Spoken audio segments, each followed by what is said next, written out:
I told my husband I wanted to be separated from him, and people keep saying sorry, and I'm only crying right now because that was probably the hardest thing I've ever done. I truly thought I was going to be with him forever. I was a selfish in my marriage. I've been divorced now almost 4 years, but I was married to my ex-husband 16 years and with him 18 years. And again, I was a selfish. Nothing was ever good enough. I took him for granted.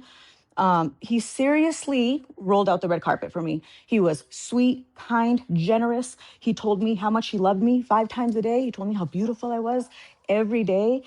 If he'd wake me up in the morning, because he knows I love massages, wake me up rubbing my shoulders. He'd rub my feet every evening while we were watching TV.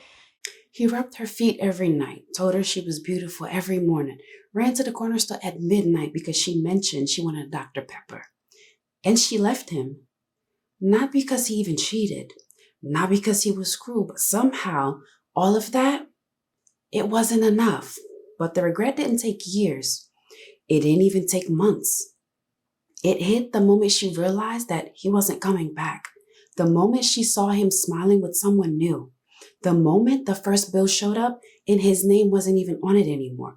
That's when, oh, I deserve better turned into, what did I just do? And now, women all over social media are saying the words that most women will never say out loud.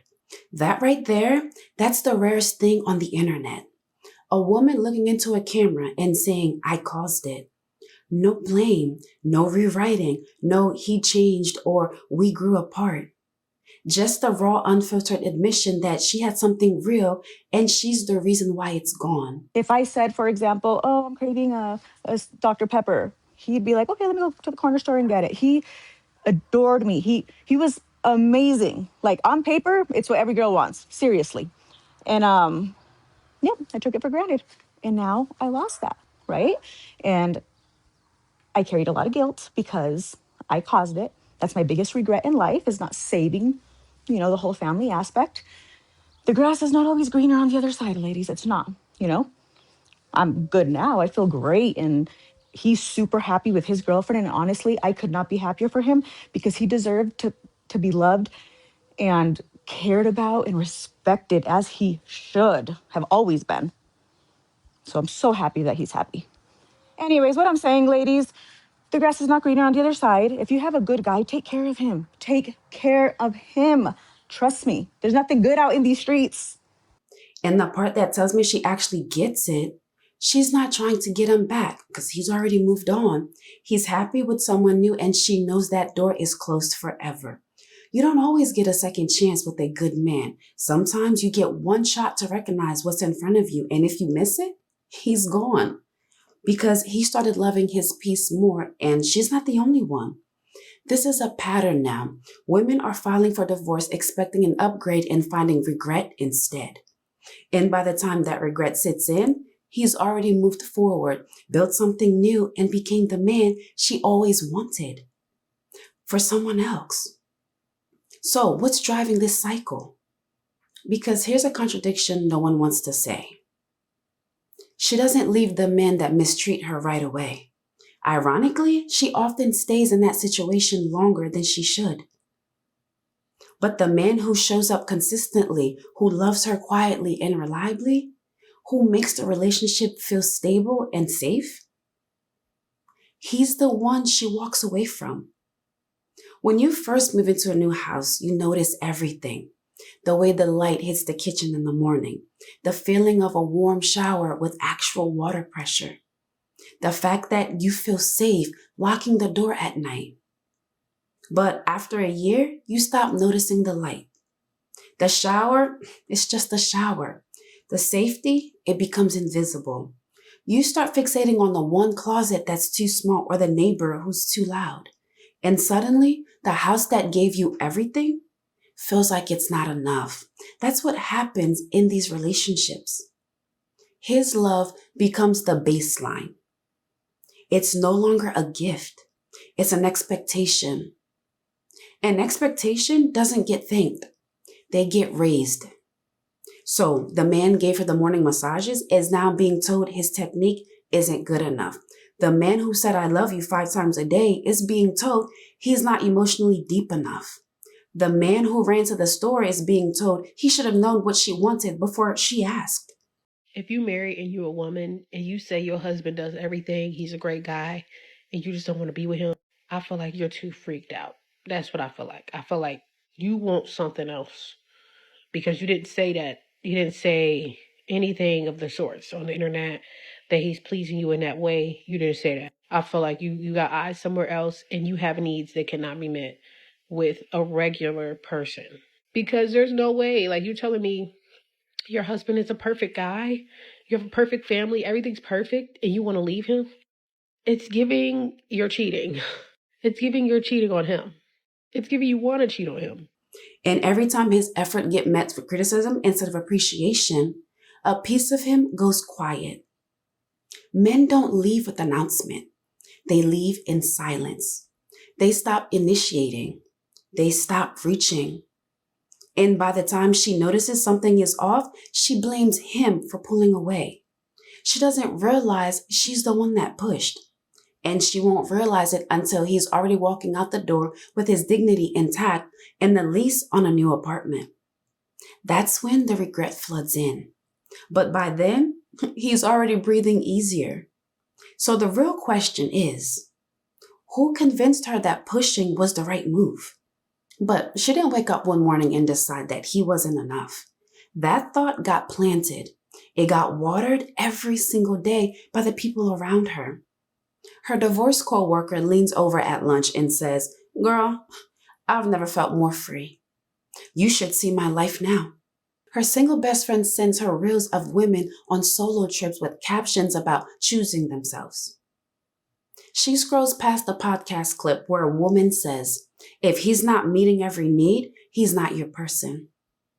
And all of that starts to stack, layer by layer, voice by voice, until the man sitting across the dinner table starts to feel like he's not doing enough, even though he's doing everything. What nobody shows her is the part that comes after. The coworker who said she's never been more free? She's swiping through dating apps at 42, wondering why no one serious is responding. The friend on the solo trip? She's posting sunset photos but eating dinner alone for the 3rd night in a row. The algorithm shows the highlight reel. It buries the reality. Women initiate roughly 70% of divorces in America. The American Sociological Association has confirmed that number across multiple studies. And research published in Social Forces found that people are significantly more likely to consider divorce if close friends around them have divorced. Nobody Dating after 50. Nobody prepares you for what it's like to date after 50 when you've been married for a really long time. How can you be prepared for this? I have been single for 14 months. And in all transparency, I have done very little dating, very little. Initially, I tried dating apps. I wanted to see if I could put myself out there again. I was lonely. I was looking for some companionship and I turned to the apps. Well, that's a whole other video. That's not a coincidence. That's contagion. She's not just making a decision. She's absorbing a narrative from every direction, and that narrative says the same thing on repeat. You deserve more, you deserve more, you deserve more, until the man giving her everything starts to feel like he's giving her nothing. And that's when she makes the trade that she can never undo. But here's what no one warned her about.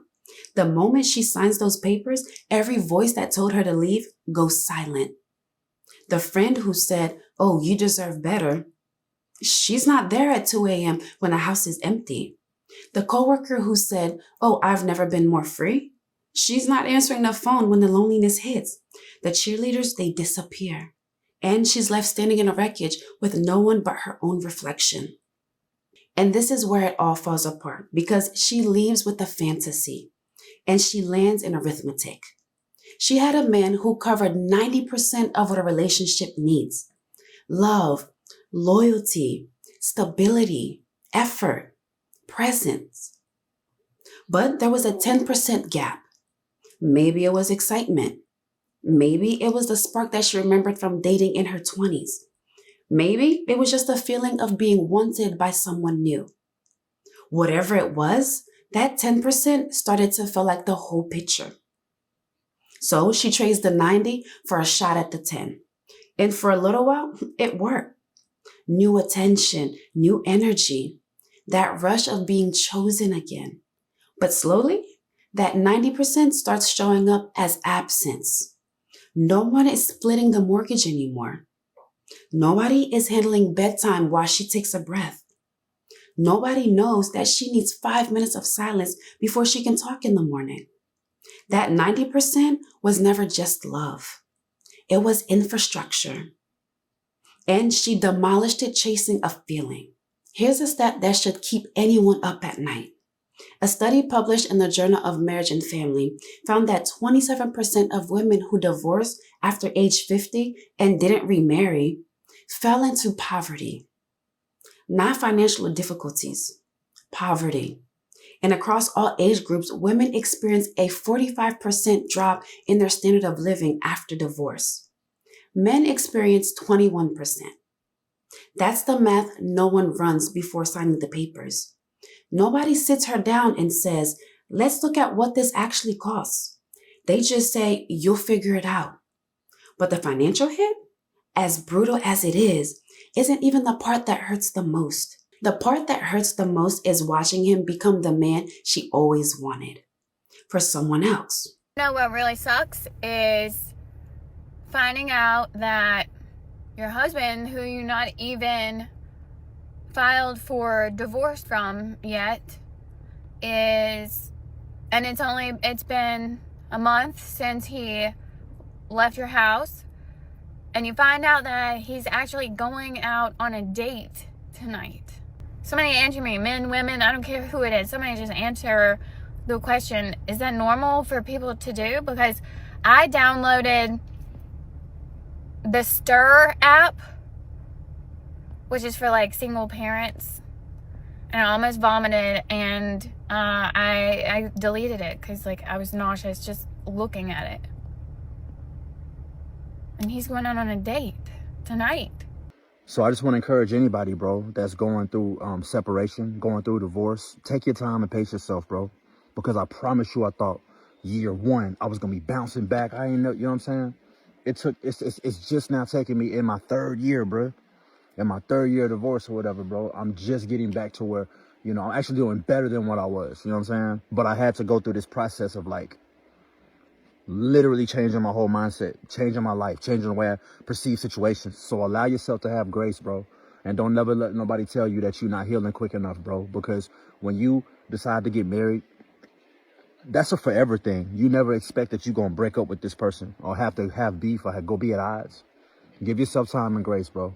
But I promise you, eventually, once you get up and you really start grinding, you're going to see it's beautiful on this other side.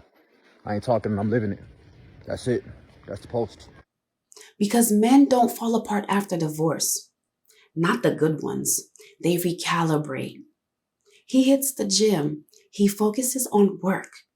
He reconnects with friends he lost while trying to hold a family together. He rediscovers the version of himself that existed before he spent years trying to be enough for someone else who couldn't even see him. And within a year, sometimes less, he's lighter, sharper, more confident, more at peace than she's ever seen him. And then comes the moment that breaks her. She sees him with someone new. And the new woman, she isn't younger. She isn't prettier. She isn't richer. She's softer. She's grateful. She's the woman who says thank you when he does something small instead of asking why he didn't do more. And that softness, that appreciation, that's what a good man is starving for. That's what he never got at home. And the men who's been through this, they're not angry. That's what gets me. A man wrote under my video, been married 20 years. She wants a divorce. I've been living single for 1 year. The single life, it's peaceful. Peaceful. That one word got 400 likes.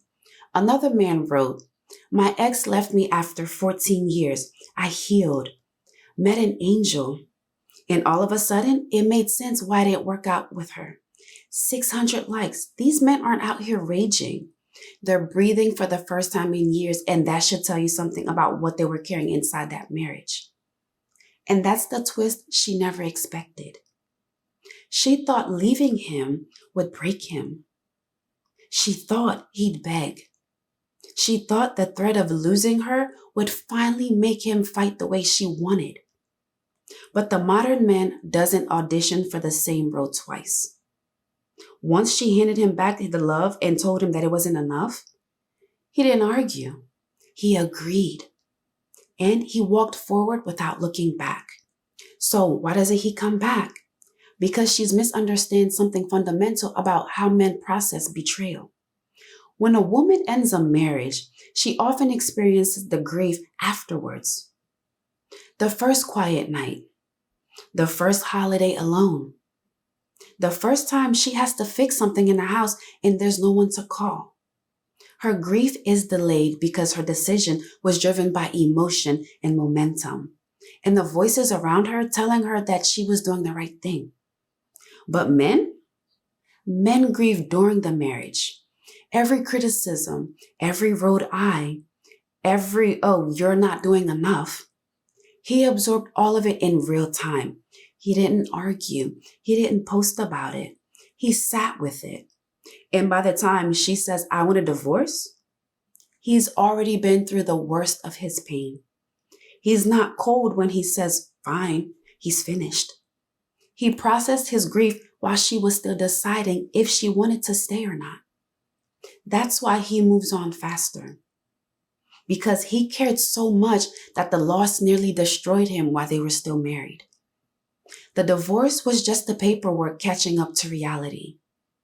And once a man crosses that line, once he accepts the ending and redirects his energy, there's no speech, there's no apology, no, I've changed, that opens that door ever again.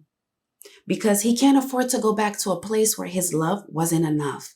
Survival won't let him. Now, I need to say this clearly because I won't have this land wrong. This isn't about every woman who files for divorce. Some situations are dangerous. Some relationships are beyond saving. Some women leave because staying would cost them their safety or their sanity, and those women deserve every bit of freedom they fought for. But the pattern I keep seeing isn't about those women. It's about the ones who had good and called it boring, who had loyalty and called it predictable, who had a man who would have carried them through anything and decided to test whether the weight of life was lighter alone. It's not. And men, I see you. Because this pattern does something to you as well. It teaches you that no matter how much you give, it might not be enough. And that lesson makes you pull back, makes you protect yourself, makes you less willing to go all in the next time. And that's a loss for everyone. When good men stop believing their effort matters, everyone suffers. We built a culture that confused comfort with complacency. That told women that stability was settling. That told men that vulnerability was weakness. And both of those lies are burning relationships to the ground every single day. She didn't lose a husband. She lost a man who made the ordinary moment feel like the safest place on earth. And once that man is gone, she'll spend years looking for what she had and never finding it. Because what she had wasn't a man who checked the boxes. It was a man who showed up every day without applause, without conditions. And that kind of love doesn't come around twice. So I want to hear from you. Are you the man who moved on and never looked back? Or are you watching someone right now throw away something that they'll never get back? Tell me your story. Drop it in the comments. And if this hits home, share it with someone who needs to hear it today. It's been your girl, Rene here. I'll see you guys in my next video.